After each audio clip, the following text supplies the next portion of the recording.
Hey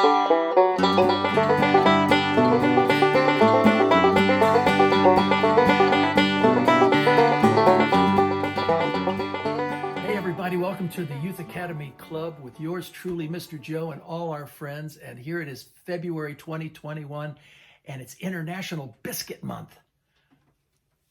Well, if you didn't know that, that's okay. I don't think I did either. I'm just really excited to share with you my love of biscuits, all kinds, all sizes, all shapes, all tastes.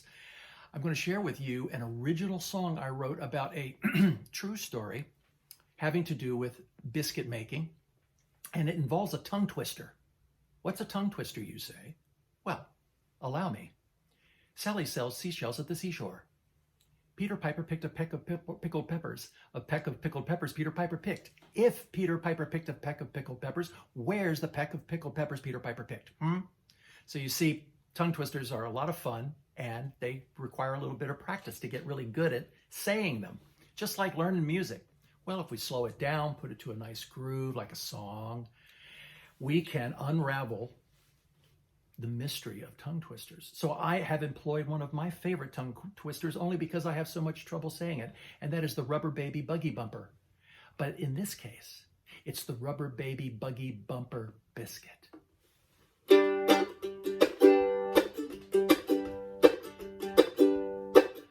Good morning breakfast, I feel a little hungry. What are we gonna eat? How about a rolled biscuit, fried biscuit, hard biscuit, drop biscuit, southern style, or some other treat? No scone, biscotti, or cookie, shortbread, bagel, or bun. Something different like it was made by my very own mom. Let's bake a Rubber Baby Buggy Bumper Biscuit. Take it for a stroll in the park.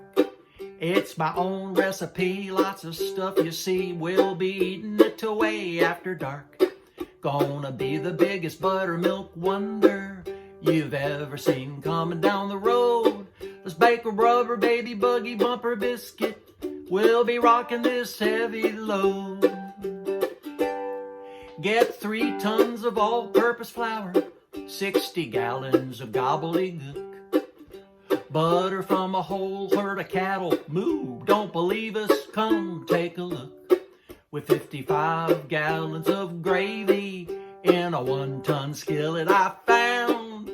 Telling you folks I ain't lazy. I could lift you right off of the ground. Let's bake a Rubber Baby Buggy Bumper Biscuit.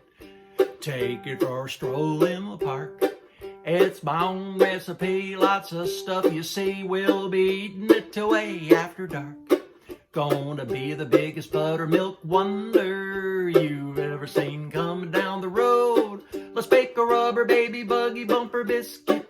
We'll be rocking this heavy load. Have a meat-free bite or have it with bacon. No baby biscuit we're making. Golden brown, not small, it's 5 stories tall. Goodness gracious, it's a moving and a shaking. Fun to create, a biscuit to bake. Sharing life will make you happy. I ain't gonna risk it for this RBBB biscuit. Let's share it with each other and our pappies. Let's bake a Rubber Baby Buggy Bumper Biscuit. Let's take it for a stroll in the park. It's my own recipe, lots of stuff you see. We'll be eating it till way after dark. Gonna be the biggest buttermilk wonder you've ever seen coming down the road. Let's bake a Rubber Baby Buggy Bumper Biscuit. We'll be rocking this heavy load. Oh yeah, we'll be rocking this heavy load. Pass the butter, we'll be rocking this heavy load.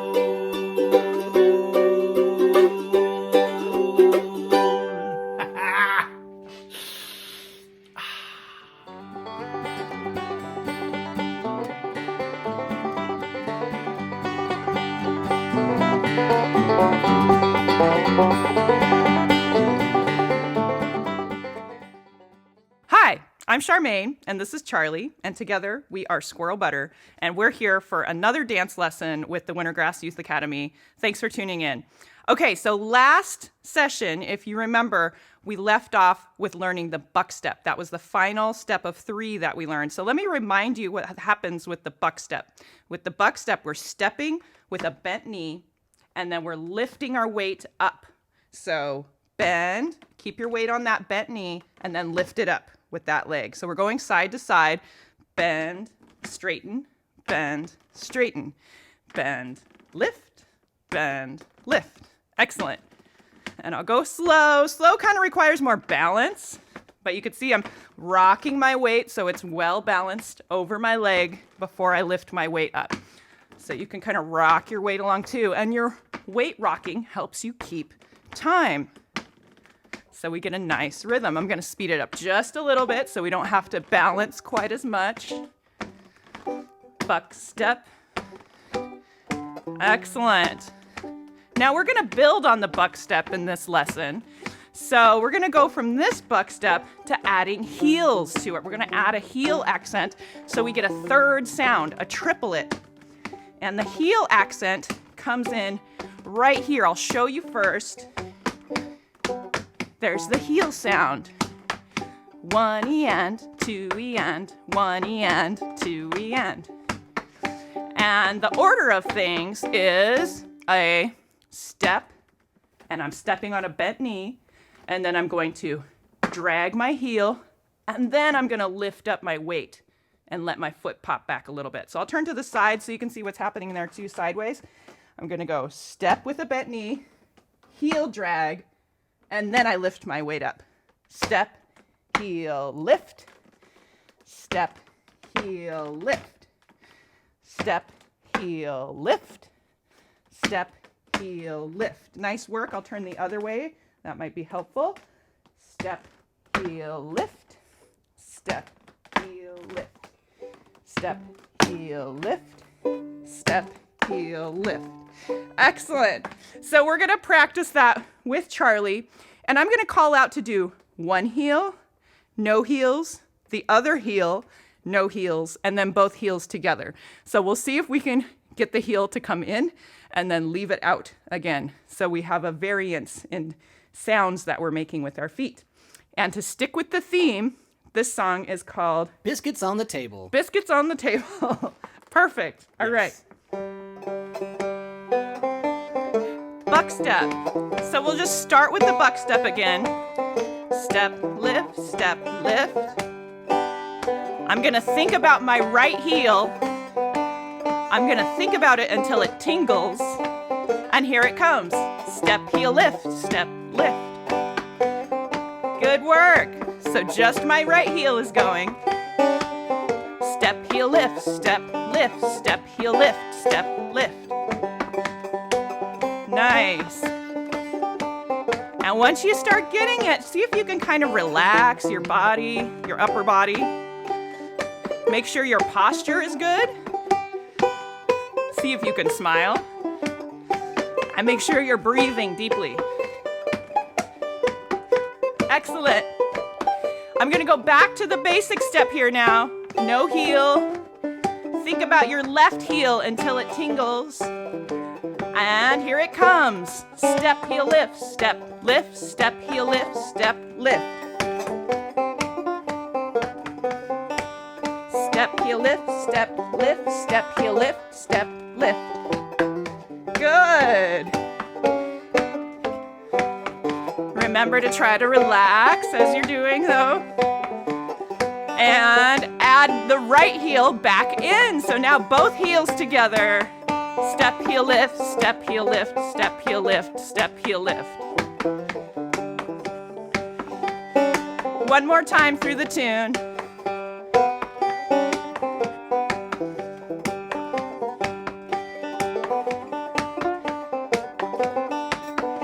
And here we go. Nice. All right, we're going to do that whole activity one more time. We're going to do it with the music. Charlie's going to sing the song this time, and I'm not going to cue you too much. I'll tell you when to put in your right heel and left heel, but that's about all I'll say. So here we go. Basic. We're going a little faster now too. Right heel. When I woke up this morning, I heard the ding-dong ring. I look on the table and see the same old thing. Both heels. Them biscuits on the table, they're hard as a rock. Ain't that enough, boys, to break a poor boy's heart? Just the left heel.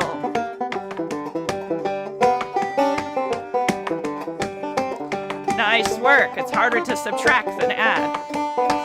Add the right heel back in.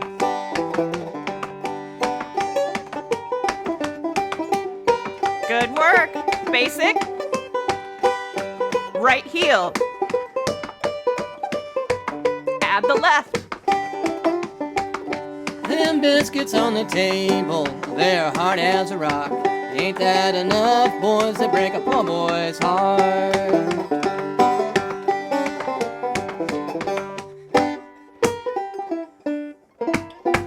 Nice job.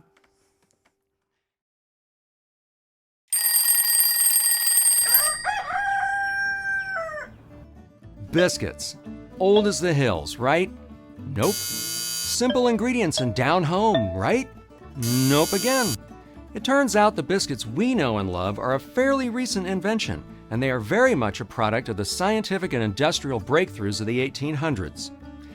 People have been making bread for thousands of years, of course. There were little yeast breads in Egypt, and in Roman times, people would toss those little breads back in the oven to put a crust on them. In fact, the word biscuit comes from the term twice baked.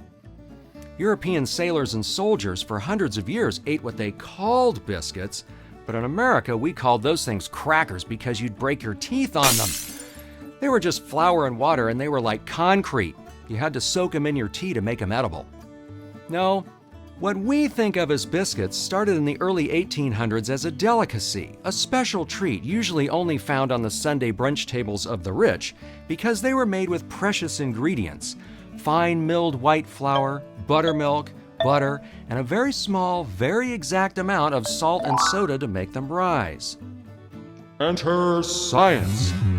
In the mid-1800s, some enterprising types put their mind to the problem that most needed solving: how to make cheap, easily used product to help the common folks make biscuits. Young New Yorker Eben Horsford went to Germany to study chemistry and came back and invented baking powder.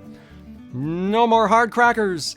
No more trying to keep sourdough starter alive or waiting for yeast to rise.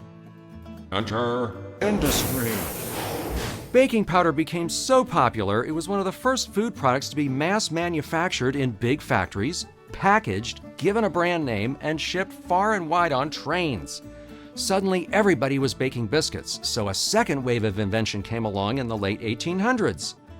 The food and restaurant industry was a major opportunity for African Americans at this time, and since everybody loves biscuits, they made biscuits the automatic menu item they are today. In 1873, Black restaurateur Alexander Ashbourne invented a machine that could make and cut an entire tray of biscuits at once, just what a busy kitchen needed.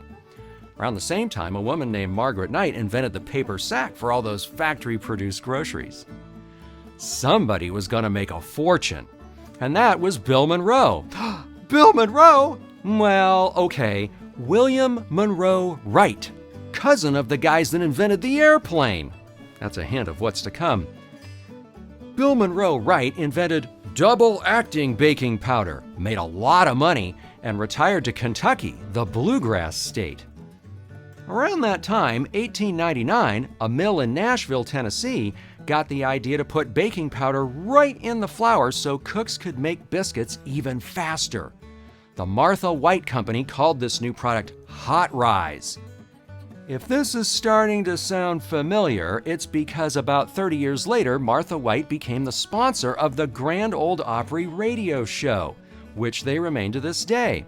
When Flatt and Scruggs left the other real Bill Monroe and started their own band, Martha White Flowers sponsored their tours. Today they sponsor Rhonda Vincent. Biscuit Mix's sponsoring radio shows became a thing and extremely important to the development of American music. While Bill Monroe and Flatt and Scruggs were up in Nashville inventing bluegrass, down in Texas, Saginaw Mills put together a band they called the Light Crust Doughboys to advertise their biscuit flour, and that band pretty much invented Western swing. One state over, in Arkansas, the King Biscuit Company put Sonny Boy Williamson and other black blues musicians on their Flower Hour radio show. The blues artists, the bluegrass pickers, and the Western swing players influenced each other and played each other's songs. Kids listening to the Opry and to the Flower Hour grew up in the 1950s and invented rock and roll. So, whether you like them with gravy or with jam or just plain, we can all agree that the humble biscuit actually gave us modern living and the good music we all enjoy. I like mine with buckwheat honey.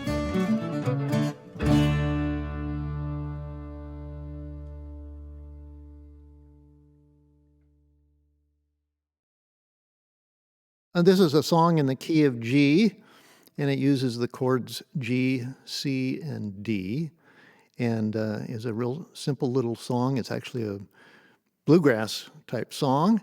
It's usually played a lot faster than I'm going to play it, but listen to the song, and then I'll show you how to play a little bit on it, okay?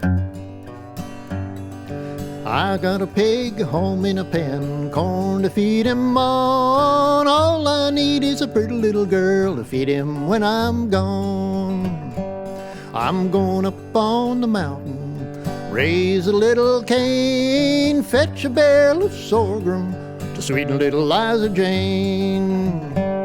And I got a pig home in a pen, corn to feed him on. All I need is a pretty little girl to feed him when I'm gone.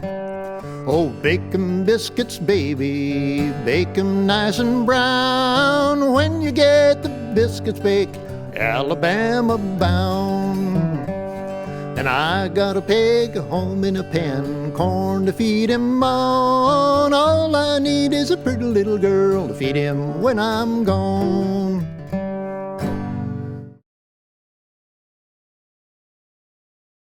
So that song, Pig in a Pen, is pretty easy to play on the guitar out of an G chords, G and C and D.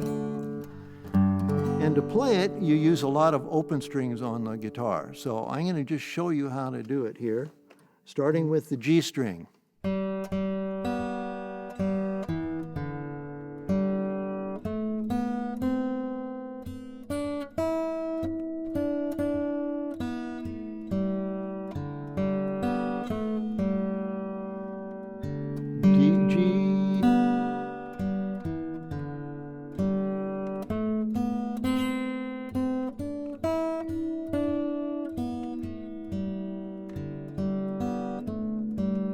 You can follow that.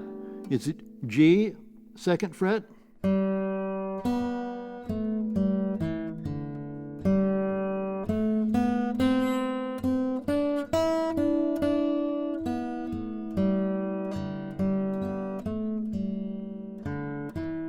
G and the 2nd fret.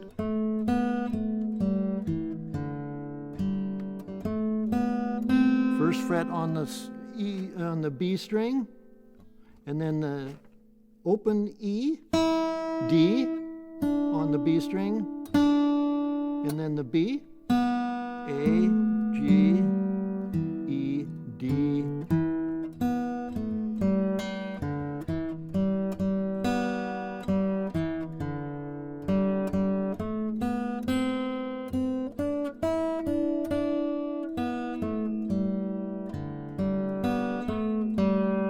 I hope that makes sense to you, and I'm going to show you a little trick to do the same notes but on different strings. So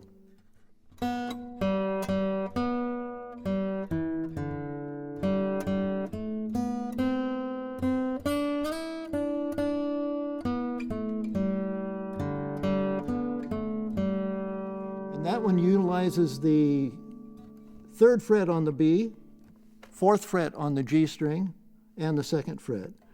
And it's kind of a little way to move your fingers up into different positions to get those notes.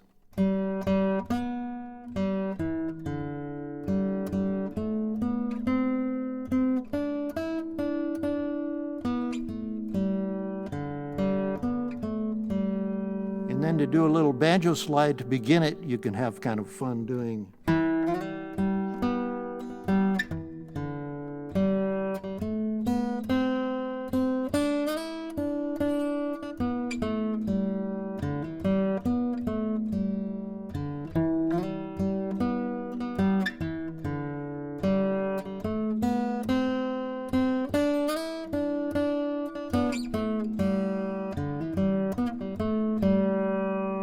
There you go. I got a pig at home in the pen.